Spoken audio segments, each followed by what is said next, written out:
Varicose veins కి సరైన చికిత్స కోసం సంప్రదించండి ఎవిస్ హాస్పిటల్.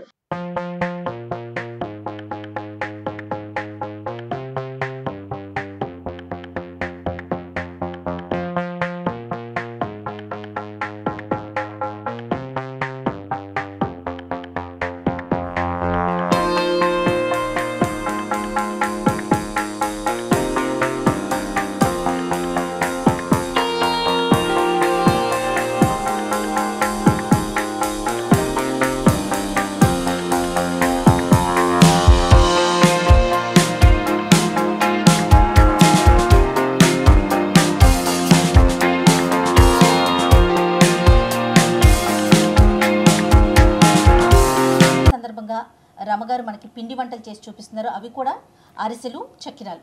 మరి అరిసెలు ఆల్రెడీ చేసి చూపించేసాము, చక్కినాలు ఈరోజు చేస్తున్నాము. ఎలా చేసుకోవాలి, దీనికి సంబంధించిన రెసిపీ ఏంటి, ఇవన్నీ కూడా తెలుసుకుందాం. నమస్తే రమగారు. నమస్తే జయ, సంక్రాంతి శుభాకాంక్షలు. మీకు కూడా సంక్రాంతి శుభాకాంక్షలు రమగారు. అరిసెలు చేసి చూపించాం మనం ముందుగా ఒక వీడియో, బాగా వచ్చే కరకరలాడుతూ భలే ఉన్నాయి రమగారు. టేస్ట్ మాత్రం బాగా వచ్చినాయి. అందరు చెయ్యి పడేసరికి ఇంకా బాగున్నట్లున్నాయి. రైట్, నెక్స్ట్ ఇప్పుడు ఏంటండి? చక్రాలు, అదే చక్లా ఏమంటారు దాన్ని, చక్రాలు, చక్కిలాలు, జంతికలు అంటారా? జంతికలు అంటారు. జంతికలు అంటే ఏమో శనగపిండితో చేసేవి, ఓకే. ఇది మనం బియ్యపిండితో చేసే చక్రాలు. ఈ చక్రాలకి ఏంటంటే మినపప్పు, బియ్యపిండి. చక్రాలు అంటాం. చక్రాలే పోనీ, అలాగేనండి, అంతే. ఇవి ఎలా అంటే 2-3 రకాలుగా చేసుకోవచ్చు. 1 గ్లాసు మినపప్పు, 3 గ్లాసుల బియ్యం. గ్లాసు మినపప్పు, 3 గ్లాసులు బియ్యం. 3 గ్లాసులు బియ్యం. దీన్ని మిక్సీలో వేసి పట్టుకోవచ్చు, లేదా మనం గిర్నీకి మనం ఈ పిండి పట్టించుకుంటాం కదా, అక్కడే పిండి మరకి పంపించేసి పట్టించేసి పెట్టుకుంటే ఎప్పుడు కావాలంటే అప్పుడు చేసుకోవచ్చు. ఓకే. మెథడ్స్లో రెండో భాగం ఏంటంటే మినపప్పును వేయించిన మినపప్పును మెత్తగా పట్టేసి అది 3 బియ్య పిండి కలుపుకోవచ్చు. అదొక మెథడ్. మూడో మెథడ్ ఏంటంటే మినపప్పుని చక్కగా నానబెట్టి ఉడకబెట్టేసి ఉడికించిన పప్పుని మెత్తగా గ్రైండ్ చేసేసి 1 గ్లాసు మినపప్పు అయితే 3 గ్లాసులు బియ్యపిండి, బియ్యపిండిని కలిపేసుకోవటం, ఆ ఉడికిన మెత్త పదార్థము ఇది కలిపేసి చక్కెరలు చేసుకోవచ్చు. ఇప్పుడు ఈ 3 రకాలు కూడా మనకు ఒక 10-15 రోజులు ఉంటాయండి, నిలవ ఉంటాయి, శుభ్రంగా ఉంటాయి. అయితే ఇందులో బాగా నిలవ పెట్టుకోగలిగే పిండి ఏంటంటే పచ్చిది. 1 గ్లాస్ మినపప్పు, 3 గ్లాసులు బియ్యము వేస్తే మీరు ఈజీ ఏంటంటే 1 చక్కెరలు చేసుకోవచ్చు. ఎప్పుడైనా అత్యవసరం అయితే నీళ్ళు పోసి చక్కగా కలిపేసుకుని కమ్మటి అట్లు కూడా పోసుకోవచ్చు. ఆ పిండి ఫ్రిడ్జ్లో పెట్టుకోవచ్చు, ఎప్పుడు కావాలంటే ఫ్రిడ్జ్లో డబ్బాలో పోసి అల్మార్లో పెట్టుకున్నా ఉంటుంది, పిండి నిల్వ ఉంటుంది. నేను ఎప్పటికప్పుడు అలా పట్టించి పెట్టుకుంటా. ఇక 1 మినపప్పు, 3 బియ్యము వేసి కలిపేసాం ఈ పిండి. దీంట్లో ఏంటంటే కారం వెయ్యము, ఉప్పు, తర్వాత ఏమో నువ్వులు, ఇంగువ. ఓకే. కొంతమంది వాము కూడా వేసుకుంటారు. వాము వేసుకుంటారు. జనరల్గా వాము ఒక స్పెసిఫిక్ రీజన్ తోటి వేస్తాం, డైజెషన్ కోసం. బియ్యపిండి, మినపప్పులో డైజెషన్కి పెద్ద సమస్య ఉండదు, అందుకని శనగపిండి, వాము మంచి కాంబినేషన్. బియ్యపిండికి పెద్దగా అవసరం లేదు. సరే, దీన్ని ఏం చేయాలంటే ముందు పిండి కలుపుకునే ముందే స్టవ్ వెలిగించేసుకోవాలి. తగ్గించిన ఉండని నూనె కాగాలి మనకి. ఇదేంటంటే పిండి కలిపేసుకోవటం, చెక్క ఒత్తేసుకోవటమే. ఇది మన మామూలు ఇవి జంతికలు కొట్టం ఉంటుంది కదా, చక్రాల గిద్దలు జయ భాషలో, మా భాషలో జంతికలు కొట్టం, ఇంకా ఏమిటో పేర్లు ఉంటాయి, చక్లీలు అలాంటి పేరు ఉంటుంది, ఎలా అలవాటు ఉంటే అట్లా. ఇందులో ఏంటంటే సింగిల్ స్టార్ పెట్టాను. స్టార్ పెట్టుకోవచ్చు. ఇది మరీ లావుగా ఉందనుకోండి, అప్పుడు 3 చుక్కలది ఉంటుంది కదా, 3 హోల్స్ ఉండేది, అది కూడా పెట్టుకోవచ్చు. అవి చేసుకోవచ్చు, ఇది చేసుకోవచ్చు. ఈ పిండిలో మనం ఇంకా వెన్న, నెయ్యి అలా ఏం వేయం.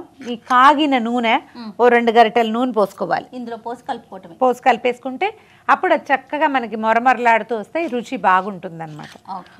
కాగిపోతున్న నూనెని పోసుకుని ఆ కాగిన నూనె పోస్తే పిండిలో మనం ఏం చేయాలి, నువ్వుపప్పు, ఉప్పు, ఇంగువ వేసేసుకోవటమేనా? 3 వేసేసుకోవాలి. అన్నీ ఎక్కడ పడుతుంది. 1 స్పూన్ నువ్వుపప్పు, ఓకే, 1/3 స్పూన్ ఉప్పు పడుతుంది. ఉప్పు మనం చూసి వేసుకోవచ్చు, చాలు. అయిందా? ఇంగువని పాలు తీసి పోయాలంటారు, పాల ఇంగువని దొరుకుతుంది, చిన్న వాటిలా ఉంటుంది కదా, అది నీళ్ళల్లో వేసి కాసేపు పట్టి పెడితే అప్పుడు ఏమైతే మొత్తం కరిగిపోతుంది. ఇప్పుడు ఈ ఇంగువలు ఇప్పుడు వాడుకుంటామా, ఇందులో మనకి దుమ్ము ఎక్కువగా అంటే రకరకాల పదార్థాలు కలుపుతారు. నీళ్ళల్లో వేసి పెట్టుకుందాము. ఒక 5 నిమిషాలు నాననిస్తే ఇంగువ పాలు పోయటం అని చెప్తారు. ఆ పాలే పోసుకుని ఆ నీళ్ళు పోసుకుని కలిపేసుకుంటాం అనమాట. కప్పులో వేసి నీళ్ళు పోసి పెట్టు. అట్లాగే వేసేసాం కదా, నూనె కూడా కాగిపోయింది. ఇంగు కొంచెం నానబెట్టాం నీళ్ళల్లో. కరిగిందో లేదో వేలు పెట్టి ఒక్కసారి కదుపు.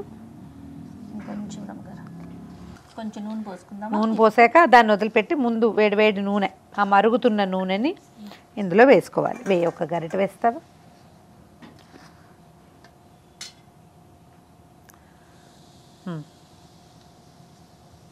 ఇంకొక గరిట.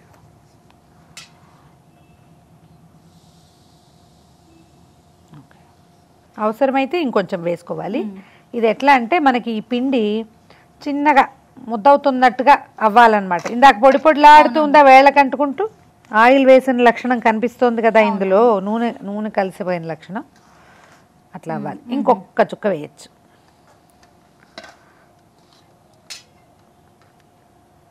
పోసి చాలు, సరిపోతుంది. ఇలా అయితే ఇది బాగా వస్తాయి, మొరమొరలాడుతూ వస్తాయి, కరకరలాడుతాయి, బాగా చక్కగా గుల్లబారుతాయి అన్నమాట. రుచి బాగుంటుంది. ఇందులో అల్లం పచ్చిమిర్చి అవి కావాలంటే వేసుకోవచ్చు, కానీ ఇదొక రకం. ఈ పిల్లలు పెద్దవాళ్ళు అందరూ తినచ్చు, ఏమి ఇబ్బంది చేయదు. కారం అసలు లేదు, చక్కగా తెల్లగా వస్తాయి అన్నమాట. ఇప్పుడు ఇంగు పాలు పోసేసి ఇగో ఇప్పుడు చూద్దాం. ఇది చూడు, కరెక్ట్గా వచ్చేస్తుంది. ఇది కరెక్ట్.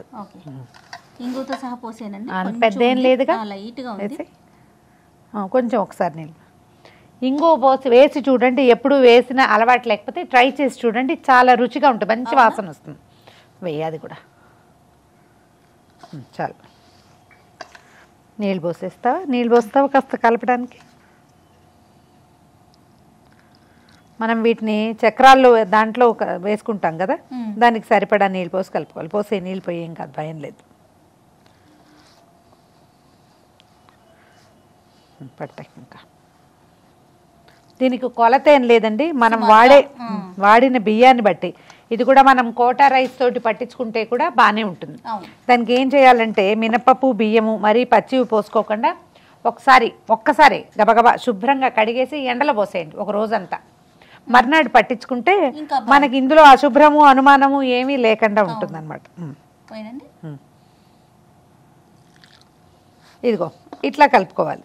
కలుపుకోవటం అంతే. ఆ మాత్రం లూజ్ లేకపోతే మనం దీంట్లో పెట్టలేకపోతాం. వీటిని నూనె ఎలాగో వేడిగానే ఉంది, కొద్దిగా గ్రీజ్ చేసి వీటికి కొంచెం నూనె అంటించుకోవటము. మనం ఎలా కావాలంటే అట్లా చేయొచ్చు అనమాట. మనం స్టార్ చేసుకుంటామా లేకపోతే 3 హోల్స్ ఉన్నది పెట్టుకుంటామా అనేది మన ఇష్టం. చాలు. దీంట్లో డైరెక్ట్గా ఇందులోకే పెట్టుకుంటే అంటే పొయ్యి మీదకే పిండటం ఒక పద్ధతి. పొయ్యి మీద కాదు, మనం పక్కన 2 మనుషులు ఉంటే మనకి ఈజీ.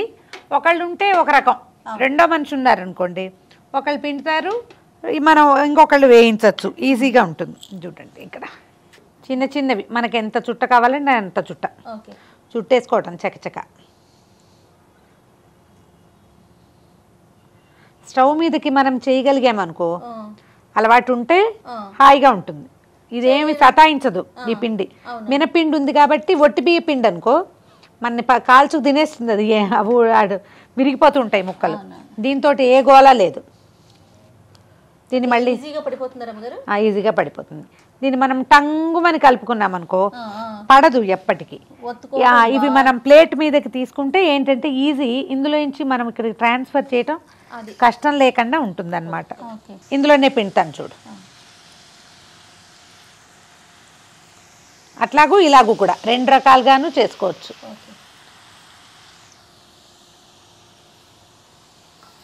మనకి క్యూట్గా అన్నీ ఒకే సైజులో రావాలంటే మనం ఇలా దగ్గరగా పిండితే చక్కగా వస్తాయి, అందంగా ఉంటుందన్నమాట. ఇంకా కొంచెం రంగు రానివ్వాలి, ఒక్క రవ్వ. అంటే ఇవి తీసాక మళ్ళీ ఇంకా కొంచెం రంగు ముదురుతాయి. మనం అందులోనే వేసామనుకో వేడికి మనం బెదురుతాం, చూడు ఇలా వస్తుంది. అన్ని షేప్లు ఏవైనా బాగానే ఉంటాయి. మనం ఒకే చోట పిండేసుకుని చేసుకుంటే చక్కచక్క అయిపోతాయి. అవే వేగగానే పైకి వచ్చేస్తాయి. ఒకేసారి ఒక 10-12 మన మూకుడు సైజుని బట్టి ఫస్ట్ టైం తెలిసింది కదా మనకి ఎన్ని పడతాయి అని చూద్దాం. చూడు టక్ మని విరుగుతోంది. కొంచెం నిదానంగా వేగనివ్వకపోతే పైన రంగు వచ్చేస్తుంది, లోపల మెత్తమెత్తగా ఉంటుంది. అలా ఉండకూడదు, మనకి మొత్తం కరకరలాడుతూ రావాలంటే కొంచెం మీడియం ఫ్లేమ్ మీద ఒక 5 నిమిషాలు వేగనివ్వాలి. ఈవెన్ కలర్ వచ్చాక తీసేసుకుంటే సరిపోతుంది. మీకు తెల్లగా కావాలంటే తెల్లగా తీసుకోండి. మినపిండి వేయటం వల్ల ఈ రంగు వచ్చిందనమాట. స్టవ్ ఆపేద్దాము. కానీ ఈ క్రిస్పీనెస్ అలానే ఉంటుందండి, అలాగే అలాంటి క్రిస్పీగా ఉన్నాయి. చూడండి చిక్ చిక్ అంటున్నాయి చూడండి. 4 చూడండి గల్ అంటున్నాయి, గలగల్లాడతాయి, రుచిగా ఉంటాయి. డబ్బాలో పోసి పెట్టుకోవచ్చు. మరి 4 రోజులు నిలువ ఉంటాయి, ఏమి ఇబ్బంది లేకుండా. ఇదిగో మన మినపిండి చెక్కిలాలు. చూడు పళక్మంటుంది, తిని చూడు. కరకర శబ్దం వస్తుంది కదా, సూపర్గా ఉన్నాయి. ఇలాగే ఉంటాయి. చక్కగా డబ్బాలో పోసి పెడితే 10 రోజుల పాటు నిల్వ ఉంటాయి. ప్రయాణాలకు వెళ్ళేటప్పుడు చేసుకోవచ్చు, హాయిగా తినచ్చు. పిల్లలకి ఏ జబ్బు చేయదు, ఇబ్బంది పెట్టదు. ఓకే, పండగ స్పెషల్ అంతే, పండగ స్పెషల్. కానీ ఎలా అనిపిస్తుంది రమ్మ గారు? ఎప్పుడు నుంచొని కిచెన్లో చేస్తాము, చక్కగా పొయ్యి ముందు పెట్టుకొని చక్కగా గొబ్బెమ్మలాగా కూర్చుని కేవలం పుల్లల పొయ్యి ఒకటే మనం ఏర్పాటు చేసుకోలేకపోయాము. అది కూడా చేద్దాం ఈసారి నెక్స్ట్ టైం ఎక్కడైనా అవుట్డోర్ షూట్ ప్లాన్ చేసుకుందామండి. అలాగే. ఓకే, సో ఈ సంక్రాంతి పండుగను మీరంతా కూడా చక్కగా ఎంజాయ్ చేయండి. అలాగే రకరకాల పిండి వంటలను మీరు వండి ఇంట్లో వాళ్ళందరికీ రుచి చూపించండి. అంతే రమ్మ గారు, మరొక్కసారి సంక్రాంతి శుభాకాంక్షలు.